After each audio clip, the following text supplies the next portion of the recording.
Action. Dan saya Pak Joko, hari ini saya mau tanya masalah perkembangan program sekolah penggerak di SMP 2 Panean sekarang ini untuk kedepannya apakah? Terima kasih Bu Fatma. Untuk perkembangan dari program sekolah penggerak di SMP 2 Panean, alhamdulillah kami bersama dengan teman-teman guru sudah melaksanakan sesuai apa yang diharapkan dari program sekolah penggerak itu, yakni ada beberapa hal, terutama yang pertama adalah untuk memberikan satu pionir atau katalis sebagai sekolah yang mengedepankan pembelajaran yang berpusat kepada anak ini. Dan itu semuanya sudah kita laksanakan dengan mempelajari dari rapot pendidikan.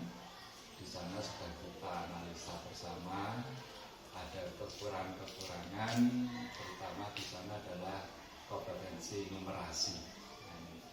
Dan dari situ kita berusaha dengan teman-teman untuk meningkatkan kompetensi numerasi itu melalui pembelajaran baik intrakurikuler, kemudian kokurikuler maupun ekstrakurikuler. Dari intrakurikuler kita kemarin sudah menyusun RPP atau modul ajar yang dimana itu terintegrasi dengan kompetensi numerasi. Dan ini kita wajibkan kepada Bapak Ibu guru semuanya, itu tidak, istilahnya numerasi bukan hanya lagamnya dari matematika, tapi semuanya. Nah, akhirnya di sana kami merasakan ada beberapa guru, ini terus terang saja kami rasakan, terus yang bukan matematika bagaimana, seperti itu. Nah, untuk mengatasi hal tersebut, akhirnya kami membentuk kelompok belajar kompetensi pandu sebagai forum diskusi dan berbagi antar guru untuk saling mengisi, memberi masukan, dan dengan di situ maka kemarin sudah ada istilahnya pemahaman bahwa untuk numerasi itu modelnya bukan hanya berbentuk angka, tapi juga ada tabel, kemudian soal-soal cerita atau narasi yang ada hitungan-hitungannya seperti itu. Dan alhamdulillah dengan pemahaman seperti itu bisa diintegrasikan pada seluruh mata pelajaran yang ada. Itu yang pertama. Kemudian juga berkaitan dengan digitalisasi sekolah. Nah, kemarin jika seperti itu, kami juga sudah berusaha untuk menyesuaikan dan memantaskan diri sebagai sekolah penggerak. Ini kita terutama langsung pada digitalisasi pembelajaran, dan alhamdulillah di sekolah kami juga ada guru TIK yang kemarin dengan kompetensi yang beliau miliki memberikan apa istilahnya itu, penularan atau pembebasan masalah pembelajaran melalui kalau kemarin yang dipilih adalah kuisis, aplikasi kuisis itu. Jadi ini sudah disampaikan pada teman-teman untuk meningkatkan pembelajaran, terutama pembelajaran berbasis IT. Dan saya juga mempelajari itu, alhamdulillah itu juga bagus sekali. Mulai dari materi sampai dengan evaluasi di sana ada perubahannya. Jadi yang kemarin disampaikan oleh Mas Sigit selaku guru IT menyampaikan istilahnya apa ya, coaching untuk pembelajaran melalui kuisis itu sangat tepat sekali. Kemudian juga ada beberapa yang kemarin juga kami dapatkan dari Lokakarya, itu ada istilahnya disiplin positif. Jadi memang selama ini yang kami laksanakan itu kemungkinan dari saya sendiri merasa kurang sabar ya ketika kita mendisiplinkan anak untuk memberikan hal-hal positif itu harus perlu dengan reward atau mungkin bahkan punishment. Nah, itu ternyata di dalam pengertian yang luas untuk disiplin positif itu ternyata salah. Jadi disiplin positif itu memang benar-benar harus bisa sadar lahir dari diri sendiri, bagaimana untuk mengubah sikap diri sendiri untuk menjadi yang lebih baik. Nah, alhamdulillah di situ kita bisa menerima, karena memang guru harus selalu cerewet ngomongi, tapi terkadang juga kita tuh tidak bertemu dengan murid, akhirnya dari teman-teman tuh membuat usulan di bor depan itu ya. Bor depan itu ada yang dulu papan nama itu, karena papan namanya sampai sudah ada di depan, itu saya ganti di sana dengan notais untuk perubahan pada disiplin positif. Jadi saya tulis di sana ada saya malu jika itu. Jadi mulai dari pertama, saya malu jika korupsi, saya malu jika tidak jujur, saya malu jika tidak belajar, saya malu jika malas beribadah dan sebagainya. Ada 7 poin itu. Dan itu juga masukan dari semua teman-teman. Ada beberapa kita share lagi, ada yang kurang atau ada yang perlu dihilangkan, tidak, ternyata ya 7 dari itu semuanya bisa diterima. Dan otomatis dari anak-anak sendiri juga mungkin belum paham sing dikareni korupsi itu kan masalah uang saja, seperti itu. Nah, dari situ kita mengajak teman-teman setiap ada kesempatan, mungkin pada upacara atau ruang-ruang, itu kita sampaikan bahwa korupsi secara luas itu adalah bukan hanya masalah uang dari pejabat mengurangi anggaran dan sebagainya, tidak. Termasuk dari guru yang mungkin datang terlambat ke kelas, itu juga korupsi waktu. Termasuk anak-anak juga demikian. Kalau kamu misalkan ada tugas seperti ini tidak segera mengerjakan, berarti kalian juga korupsi sebenarnya, seperti itu. Jadi ini kita sampaikan dan bisa ditanya oleh anak-anak. Kemudian masalah istilahnya untuk lebih menekankan lagi, kita membentuk tugas kepada pengurus OSIS, kita namakan Satgas itu.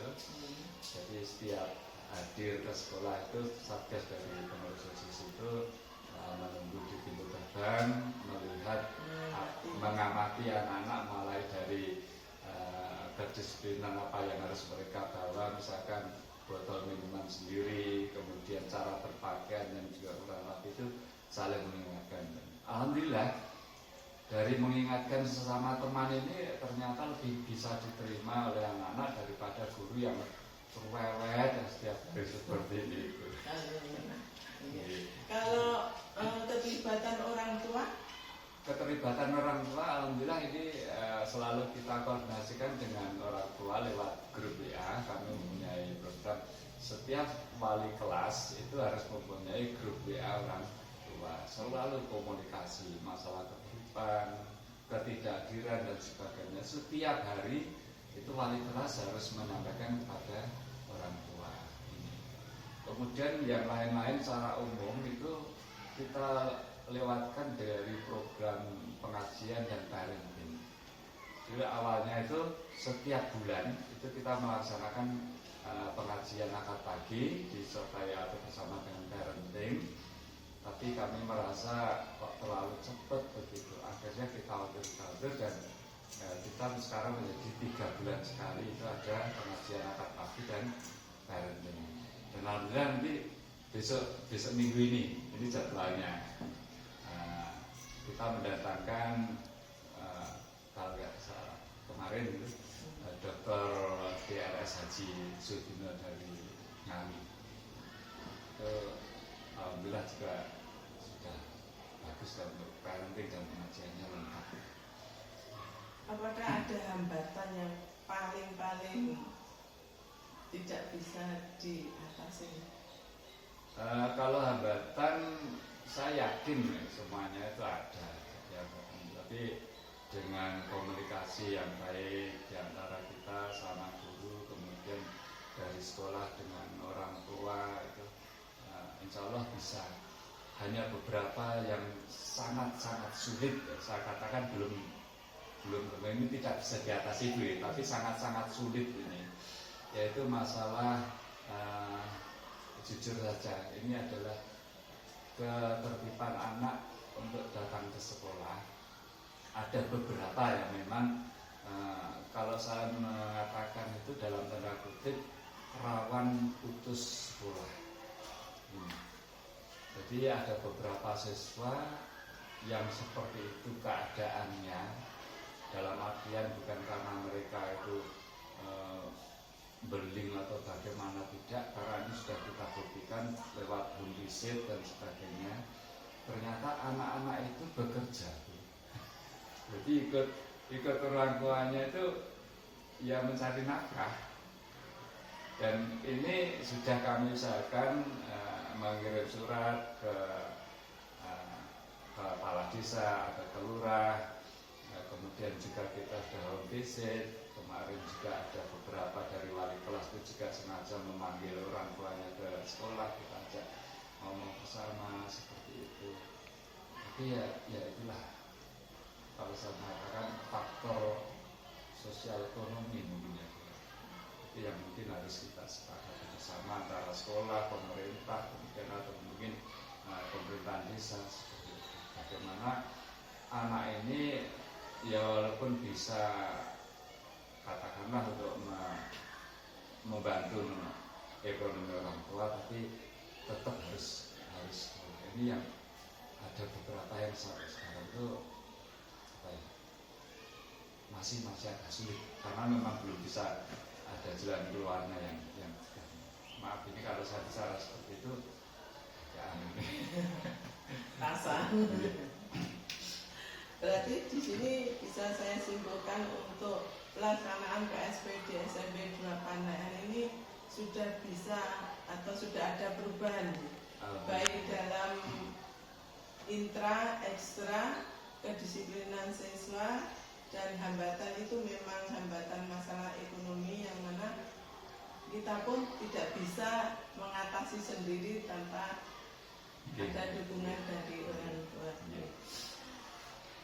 Untuk keberhasilan yang diharapkan Pak Joko, ini pertanyaan terakhir, itu yang bagaimana?